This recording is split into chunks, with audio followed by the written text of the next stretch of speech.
There we go. Hi, everybody. We're broadcasting live from Boise, Idaho, and that is me. I'm the guy that needed some help turning the microphone on. Nailed it, though. I mean, you found that drop-down menu, turned it on, so it was great. Boom, We're boom. here.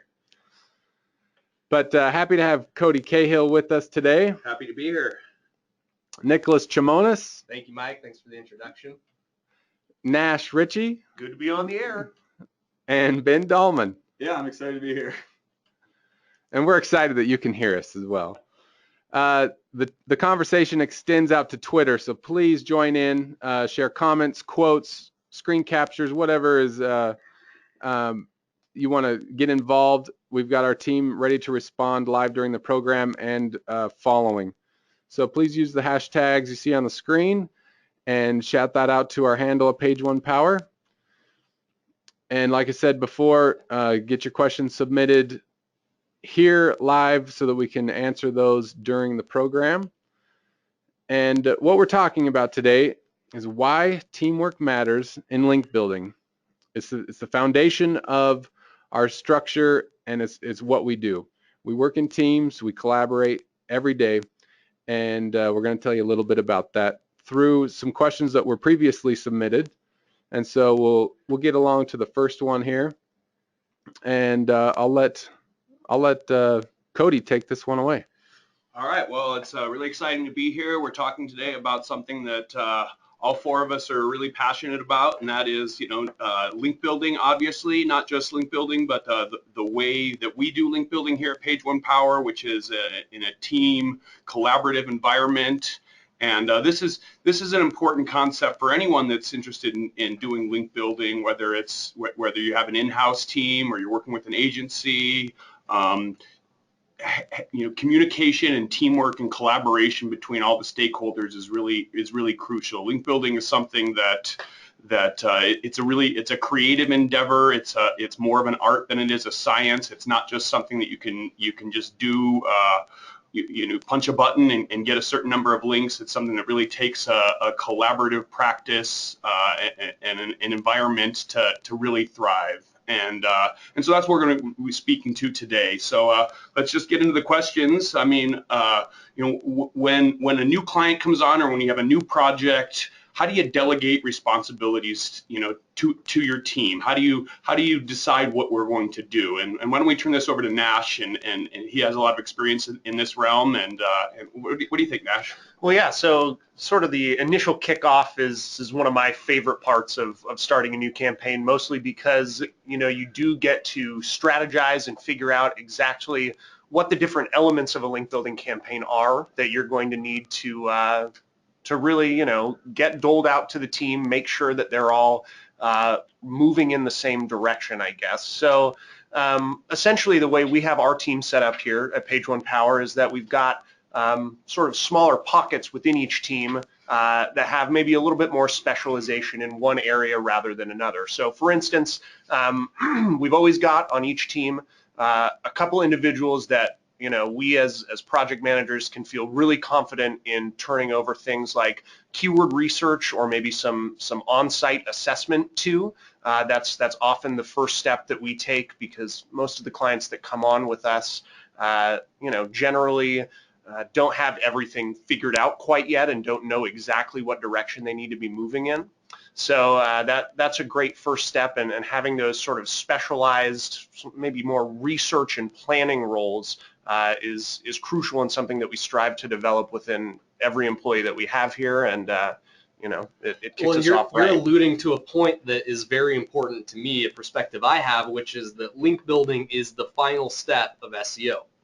You can't jump in and do link building if you have bad on-page SEO, or you don't have linkable assets set up on your site ready to earn good links with our efforts. And so for us, it's making sure that everything else is in order while we're strategizing our link building, while we're planning our campaign and what tactics are going to work for this client. We're also making sure that everything else is in order first. So what's the plan if everything isn't already in order you're starting a new project? Is it about determining which elements need to be done before the link building starts, or how does that work? I think it can be somewhat in tandem in the sense that you can absolutely do some of the initial work for link building, but the other steps inform it. So to be more specific, when you're doing your keyword research, you will inevitably find affinities and side interests to your target audience, and the goal here is to find, what keywords they're interested in, what are they searching for, and that's going to lead you to websites that they're interested in, which may inform your link prospecting. And so when you're doing keyword research, when you're doing other aspects in content planning and content ideation and strategizing, you're going to encounter websites that should be feeding into your link prospecting. So at least you can find some target websites. You can maybe plan how you're going to outreach to these people based on their interests, and that is going to inform your link building. You're going to be ready to really hit the ground running as you're doing this preparation work. So to turn this back to the delegating responsibilities to the team aspect of this question, any link building campaign is going to start with a heavy amount of research and due diligence and knowing the audience and that kind of thing, and you need to make sure that each aspect of this planning phase is delegated out to the right experts that know how to do that specific thing, and a group of different experts plying their own individual trades coming together builds that team foundation that's crucial to any link building campaign. One other thing before we move on to the next question I'd like to perhaps allude to is maybe ways you can fail. What are some failures we've had in this realm? What are some mistakes we've made that have taught us how to do this correctly? And that's a great point. You can get launched on a link building campaign far too quickly. You get off the runway without doing your due diligence, and you're scrambling. You're just thinking, hey, I just need to get links. I need a certain amount of links in a certain amount of time. And you're not really thinking big picture. Yeah, I mean, having a plan is so crucial, and really the team aspect comes into building that plan pretty considerably, because giving a group of people a directive with no real forethought is not conducive to A, working together, or B, being successful. So really, again, coordinating ahead of time, I guess, to make sure that all the interested parties and all the expert parties are involved is a lot better than saying, hey, I need links. Hey, team, go get me some links. It really doesn't work like that. That's huge. That's something that we'll touch on throughout this webinar, and something we talk about all the time is the integration between different marketing channels.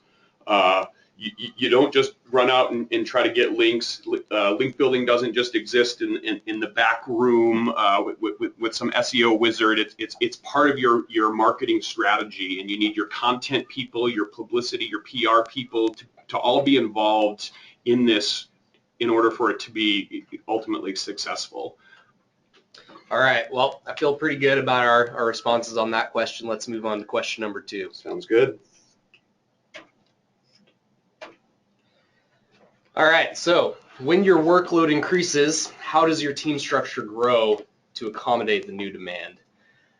Cody probably has the largest scaled team at Page One Power, and I think can speak best to this, but it's not an overnight thing. I can definitely say that. We've tried to do that in the past where we just jump in and put all the work, but we need to plan it out. We need to scale up more slowly.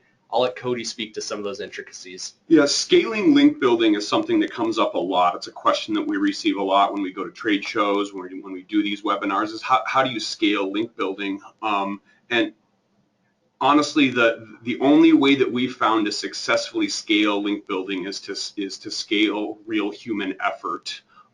Which means that you have to have some sort of system for bringing on new people and training them, and finding ways that new contributors to the team can make an impact while also learning the skills needed to be a successful internet marketer, a successful link builder, because it's not something that just anyone can do.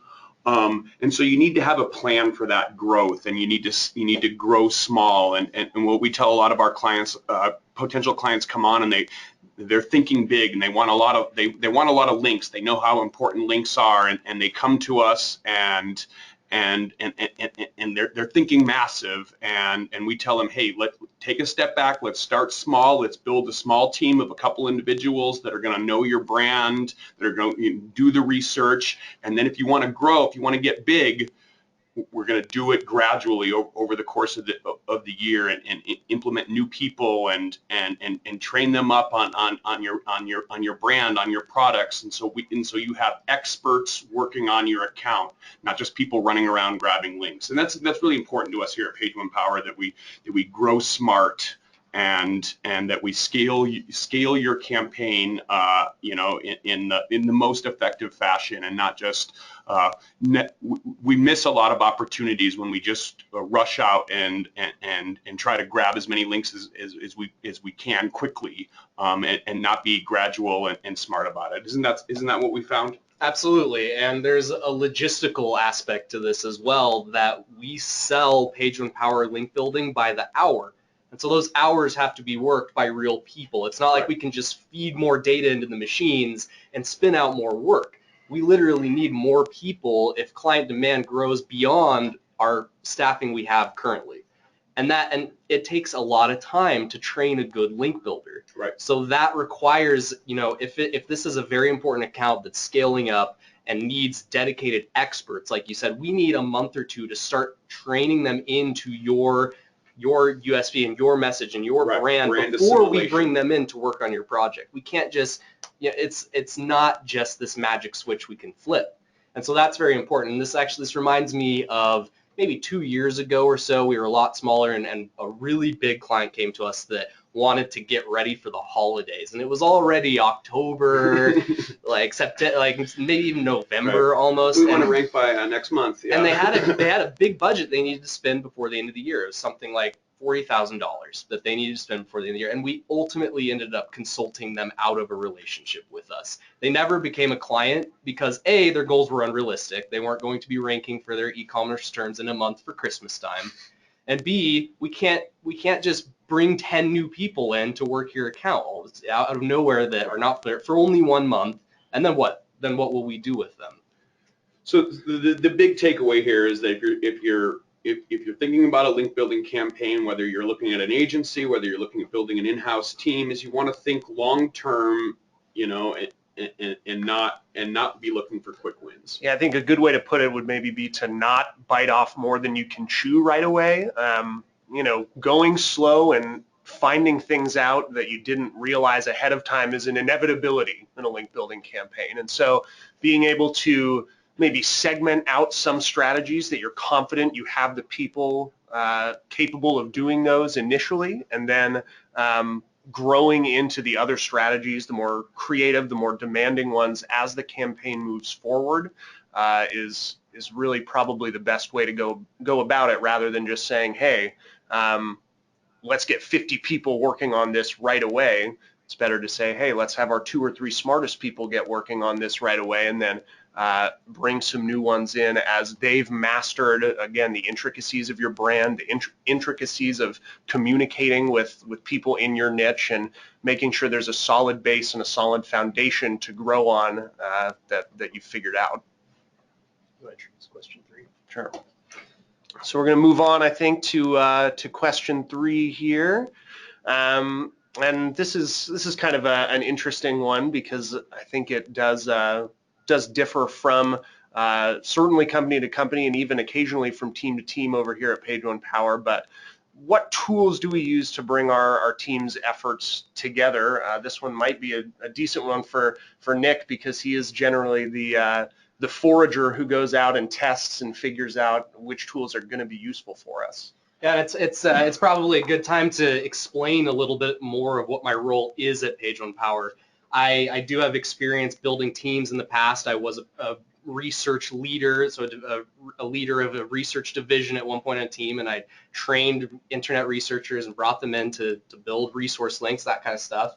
But nowadays, I'm more focused on innovating our product and working on special projects within the teams, introducing new tools and processes, and experimenting with new ideas on our production floor.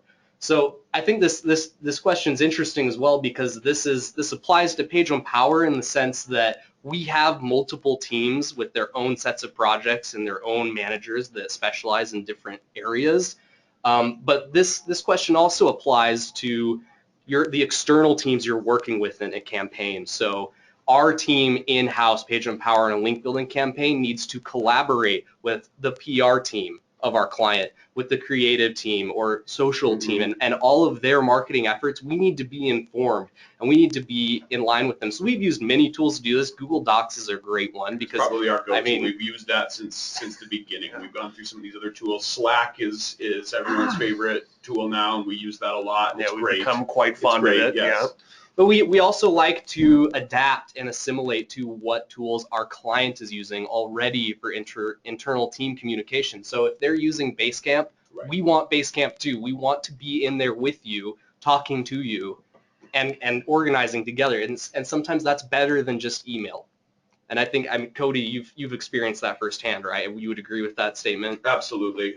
There's different collaboration tools that you can use to get all of the interested parties, all the stakeholders in a marketing campaign together.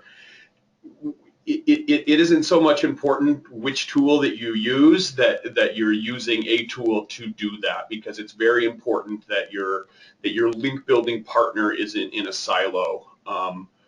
You know, there's some other interesting tools. I mean, there's a lot of SEO tools that we all use. Our team has recently moved a lot of our internal documentation over to Evernote.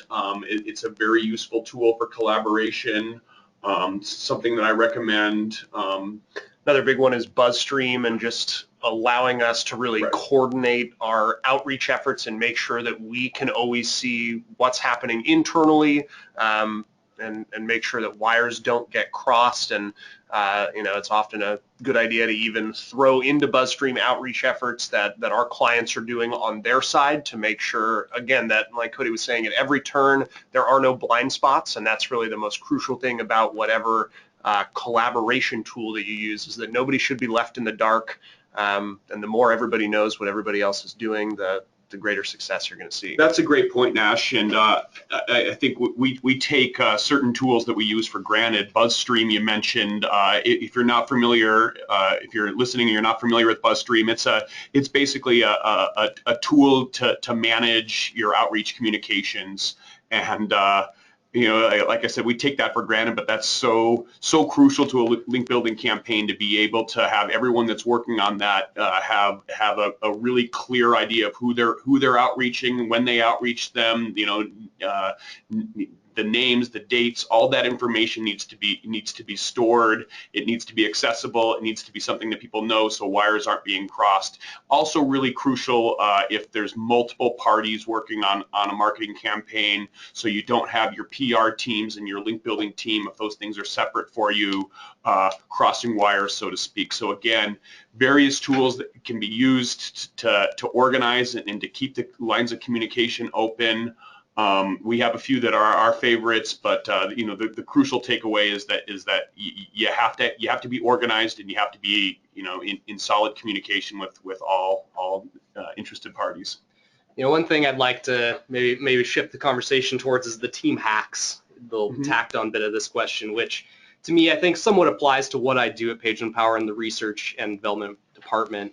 I believe it was Rand Fishkin that coined the IC versus PW concept. The individual contributor versus people wrangler. Right, an individual contributor versus a people wrangler. And I'm more of an individual contributor. I don't necessarily directly manage people, but I do work with team members frequently on special projects or research experiments. And so Ben is one of those people who actually acts within the team as more of a PW, guiding the research process. And maybe Ben, you can talk a little bit about some of the experiments we've been running with outreach within BuzzStream, how we've used those tools, what it's like to manage that kind of team and bring people together for an intentional effort.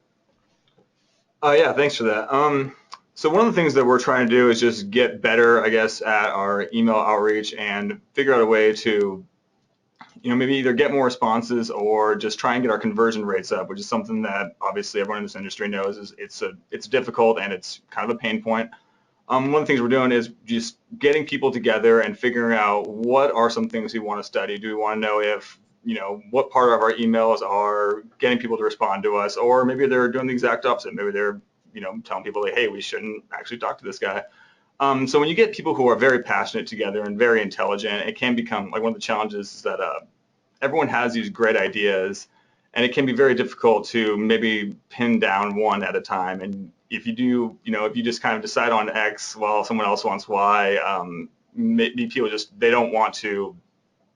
Idea bloat is a real problem when Yeah. you're managing a big group of creatives That's exactly and actually what it is, yeah. choosing which idea is Huge worth problem. testing. Absolutely, in corralling that and what like Ben's alluding to here, if you're going to be successful long term in a link building campaign, you need to be studying the effectiveness of what you're doing. You need to utilize that data. And this is the balance of where the science does play into the art. And you say link building is more of an art than science. That's true because it's primarily a creative profession, but you have to apply this science so you're not just shooting in the dark, because it's very easy when all you're doing all day is flexing creative ideas for our clients, for our business, trying to innovate, and that it can be a problem. And so that is exactly what we have to do, is determine what to track it rigorously, and let that inform us and be unbiased. Yeah, absolutely. And you need everyone too to be like excited about what we're doing and get behind these ideas and everything. And that does take time, and you just kind of need to get everyone together and understand what we're going for and why we're trying to do this. And when you get people like that who are super passionate about it, you just have to get them all on the same page, and then great things can happen. All right. All right, let's move on to question 4. What is the benefit of keeping communication lines open between other teams? We alluded a little bit to this about the cross collaboration. I don't know, Cody, that's one of your most passionate points about link building, is that we can't exist in a vacuum. Right. We need open lines of communication with every other facet of marketing, or wires will get crossed. And maybe you can talk about a couple of times wires have been crossed and what negative outcomes can happen. It's a pretty common thing for clients to come to us. Their SEO team comes to us because their SEOs know the value of links, and so they want a link building campaign, but maybe the SEO department isn't necessarily communicating very effectively with the content team, in this company, or the PR team or the publicity team, and so the lack of clear communication between these parties really hampers our link building abilities, because if we're not in close, if your link building team, if your SEO team isn't integrated well with your content team, then we can't inform the content team of the type of content that we think will generate good links through our research, and we can't work with the PR teams to know which potential targets should be outreached with a link building mentality versus a publicity mentality. Link building doesn't exist, in the way it did in 2012, when it was just about, hey SEO people, go out and grab some links. It's a real marketing endeavor that needs to be integrated with your whole package. And for us at Page One Power, other teams mean something too. It's about you have different groups of people working on different initiatives. For us, that's different clients. For your own internal teams or your agency, it might be different aspects of a project. It's just crucial that everyone knows where the other person is, that the left hand knows what the right hand's doing. I think you touched on something that we see all the time and that is really interesting, is that link building is seen as this subset of the SEO umbrella. And in a lot of cases, for most big brands with big websites, or even smaller companies that still have sprawling websites like e-commerce or something like that, the SEO team is really a very technically minded, extremely maybe shoved in the back room type of crew, and that's maybe the exact opposite of really what link building in 2016 now is about. And it's really crucial to see SEO and all the parts that go into it, from the technical on-site to the content to the promotion of that content via link building, as something that isn't just for the techie heads in the back room looking through lines and lines of HTML code, but it actually feeds into your entire marketing campaign quarter over quarter or year over year, and making sure that you integrate those different pieces and that you communicate between them is the only way really to be truly successful nowadays. That link building and content marketing and all of those different pieces have become so intertwined. And you make me think of another thing as well, which is a very typical error that I see, especially bigger businesses make, and mid-size, and anybody especially, because a lot of our clients that come to us, we're really their only SEO provider. They've come to us for link building, and that's our specialization, but we are well versed in on-page SEO, technical SEO, content development, yada yada yada. We know it all. We do it all for many clients, but the issue is that oftentimes there really is no lead or dedicated technical SEO guy. So perhaps one of our clients redesigns their site. Their developer makes some changes to the URL structure. So whatever it is, something happens, and if we don't know that's happening, if we don't have someone to communicate with, a lot of times link equity work we've done might just get thrown away. A great example is when a URL structure changes. We build a bunch of great links to this asset on their site, and then for some reason they change the words in the URL, and they don't 301 redirect the URL we built links to. So all those links are just pointing to a 404 page now because they changed resource to resources, and now those links are gone. And then you might put in the request, you might notify your client, but there's no real dedicated SEO guy that has their hands on the wires. There's only a dev person who's like, well, I don't really need to change that 302 redirect to a 301. I don't need to. And if that communication isn't there, if there isn't a mutual understanding of both parties, that can be a big issue. I suspect that every SEO listening in our audience today has some knowledge of the conflict that sometimes arises between SEOs and web devs, and how crucial that can be to have that line of communication open, and how all your SEO efforts can be harpooned basically if they're not. Yeah. I also think when I just look at this question and communication between other teams, it makes me think of a lot of the times in our line of work, we have to work with other agencies and a client at the same time, all moving towards the same goal. And I think, as you do more of that, it's really crucial to get the different parties into a conference call, into the same room together if you can, to talk about where responsibilities lie and where all that happens, because coordinating between your different agencies and your different vendors is crucial as well. So I'm going to jump in here. We got a question from the audience, or actually this is more of a statement from an audience member, but I love it, so I wanted to address it. It's from a listener named Nicholas, and Nicholas says, link earning is 2016 link building, in my opinion. And I love this because it's something we talk about as well. And I agree completely with what he's saying, but also disagree. And what I mean is link earning is a nice buzzword, just like I suppose link building was, initially. But what we found is link earning takes more than just producing great content and putting it up on your site. That's a little bit of a misnomer. It means earning it through your outreach and your research efforts as well. And to us, the terms link earning and link building are synonymous. Of course, you cannot acquire high authority links without having a good website, without having a website that that deserves those links. And that's what we tell our clients is, what you really need to do is you need to have a website that deserves to get links.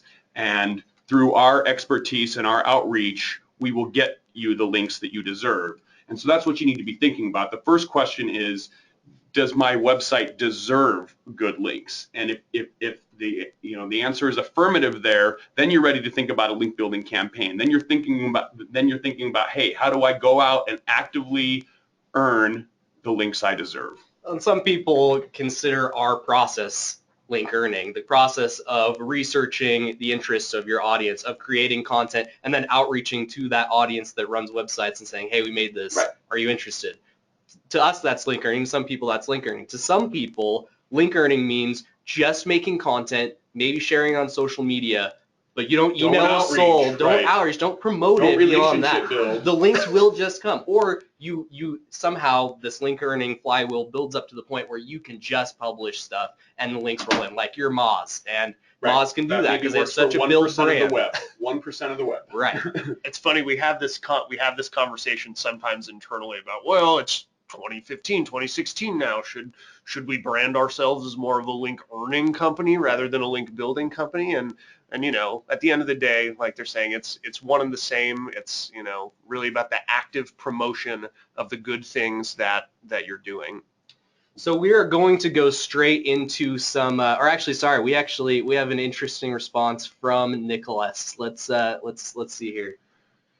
So he says, I'm in e-commerce, and the best example is ASOS in terms of link earning. I'm not actually familiar with ASOS. Nor I. I'll have to look into that. Well, all right, check out ASOS if you want to see some legit link earning, according to Nicholas. All right, let's go into some extended Q&A. If you have questions, go ahead and submit them through the answer box or question box with GoToWebinar Now. We will answer them there. We have a few that we're going to get to that have already been submitted, but if you have some, we'll jump into it and go from there. Here's an interesting one. So link building is a real manual process. In some ways, there's certain aspects of it, like sending, you know, dozens of emails in a day and researching them. There can be a little bit of a burnout. And I'm going to pose this question to Ben. Like, how do you avoid the burnout of certain tasks associated with link building? How do you keep creative and fresh?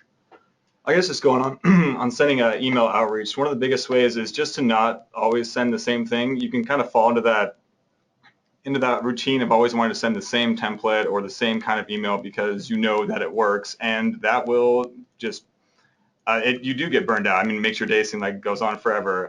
The best way, I guess, to get around that is to just try something new every time. If you know something works, try and figure out how it works or why it works, and that'll actually really help keep everything fresh and really keep you interested. And keep it personalized. And be thinking about, be intentional and mindful about what you're doing. You're not just blasting out template emails all day. You're trying to make connections with real people online. That's such a huge thing. I mean, you can automate some of this, and you can have some success link building with completely automated garbage processes, but you're really not doing your business, the full service unless you're really being intentional and knowing who you're talking to. And I think that goes back to the art versus science aspects of link building. There are certain elements of your outreach or of your research process that are best practices that have been shown, to be better and to do better. But like Cody said, the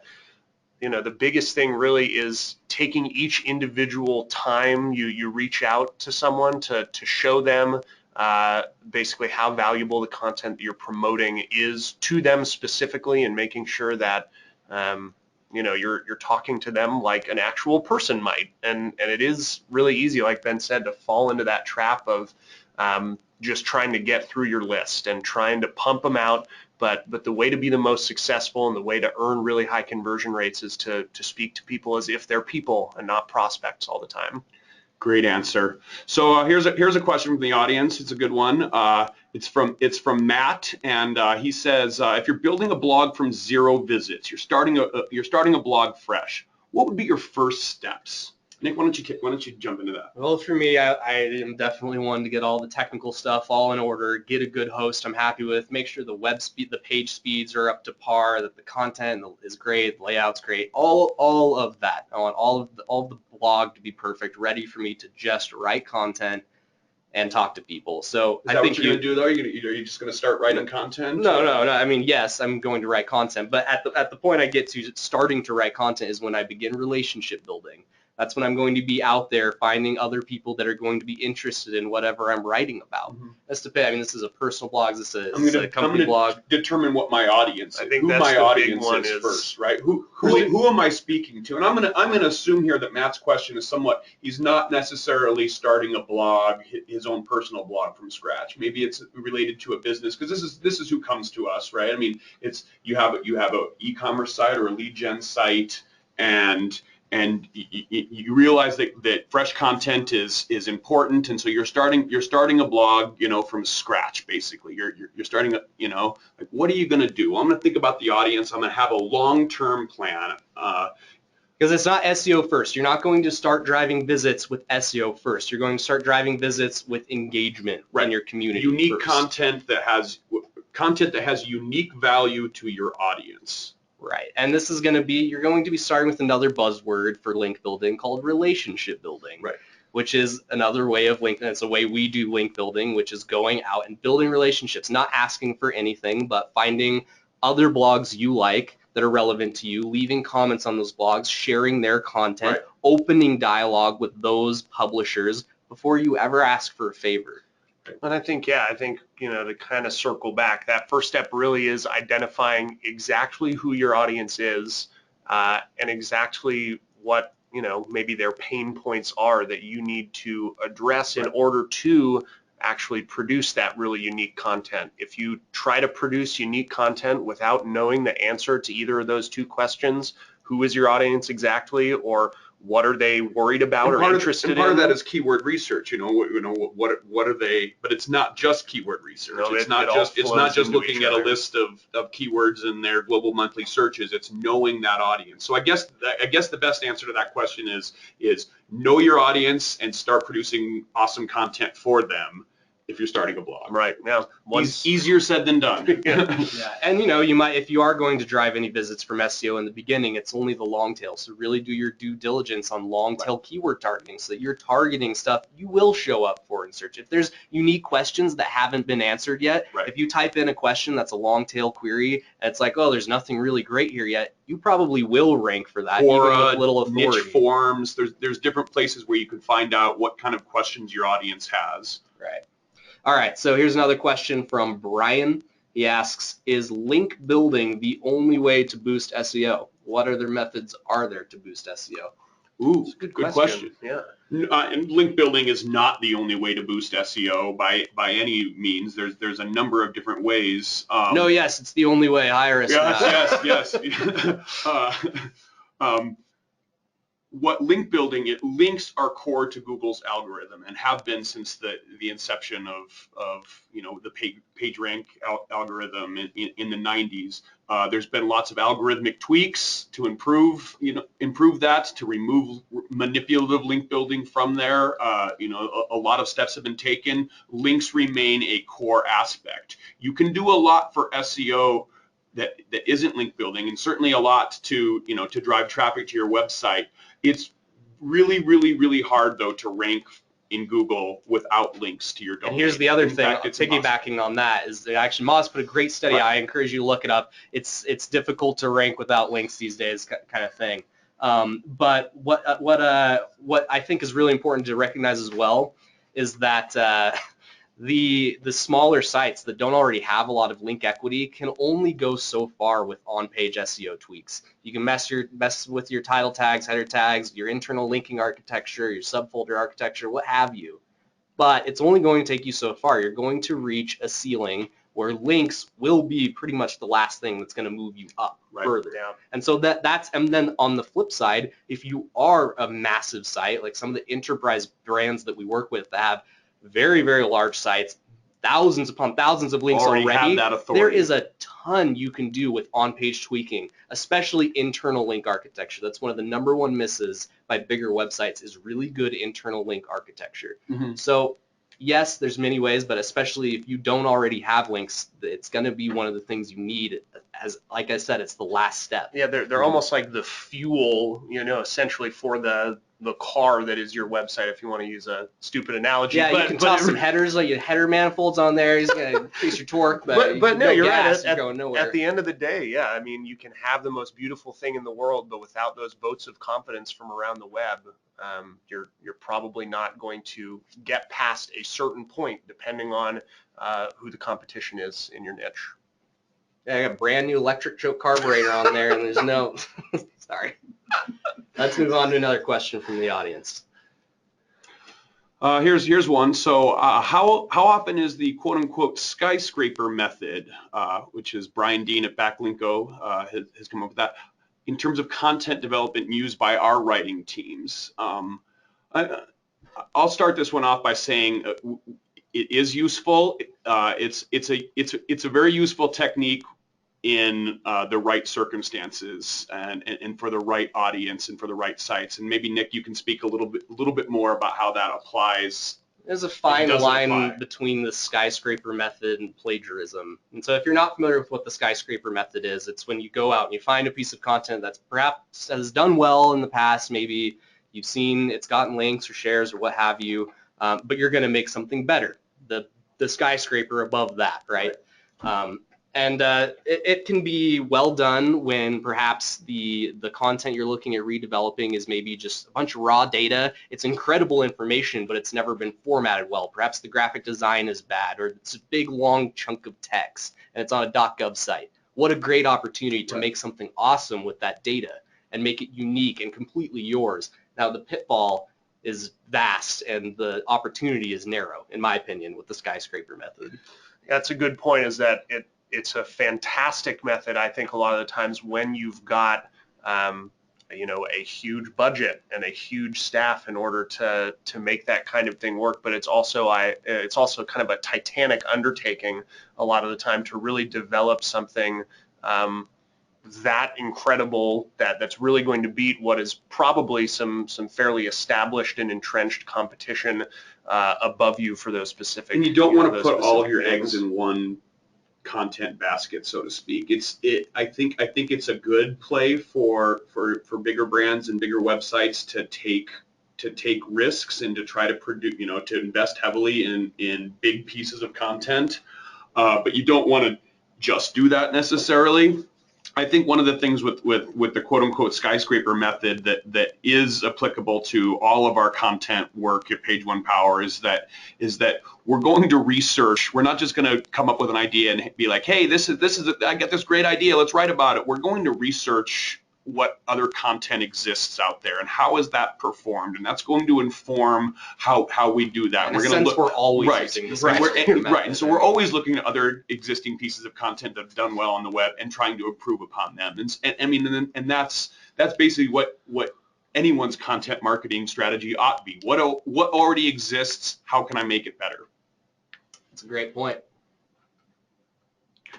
So here we got another question. When it comes to link building, what questions or what tasks are just repetitive versus which tasks are custom and unique? I think really any task can be competitive or can be repetitive if you kind of make it that way. Like going back to what we were saying earlier, outreach can be very repetitive if you just send the same template emails over and over again. But if you make it unique and you make it fun and you make it personal on your own, then that's what really draws it, makes it like a new experience and makes it something that is unique and is just an awesome thing to do. What about mining an Excel spreadsheet with 1,000 link of your competitors' links, and you're trying to find that kind of needle in the haystack where you can get another link or find out their linking strategy. It can seem like a dull, repetitive task, but it's also kind of exciting and fun. And I was going to say there is a certain repetition sort of in the link building cycle, you might call it, as a whole. But I think that each individual task within that larger cycle of assessing content, finding an audience, finding targets, outreaching them, and then using that information to feed back into that first step, that is a large repetitive cycle, but the individual pieces are almost always unique from piece of content to piece of content or from client to client. You know, it can be pretty different day to day when you go in there. So we have one question of our own that we'd like to finish off with, and then we'll go ahead and close up this webinar with this. So when is going it alone okay, or is it ever in link building? I say I would never want to do it. I've never had to do it alone, but I would not want to, because I've definitely, one of my pitfalls when I'm doing a lot of work on one client is eventually you run out of different ways to think about this client. And somebody else's process of thinking is going to uncover other ideas, which then you can build on yourself. And especially if you're just, you know, prospecting for a client, eventually you feel like you hit the end of the internet. You found every authoritative person you wanted to find. Yeah, but there's always more. There's always some other affinity you can target. There's some other interest. So that's my opinion. I don't know if you guys like the lone wolf aspect, but I do not. No, I agree. I mean, at a certain point, you know, it's almost inevitable that an individual person, or even, you know, maybe in a larger context, you know, an individual team without the opportunity to talk to someone else is going to reach a spot where you can't see anything new, and you need someone else next to you, I guess, to have a different viewpoint and to be able to look at it from a different angle. Yeah, I can't imagine any creative endeavor where I would think that I'm going to do a better job operating as a lone wolf than getting in the room with other really smart people and discussing it and brainstorming and, you know, shooting ideas off each other and arguing about them, etc.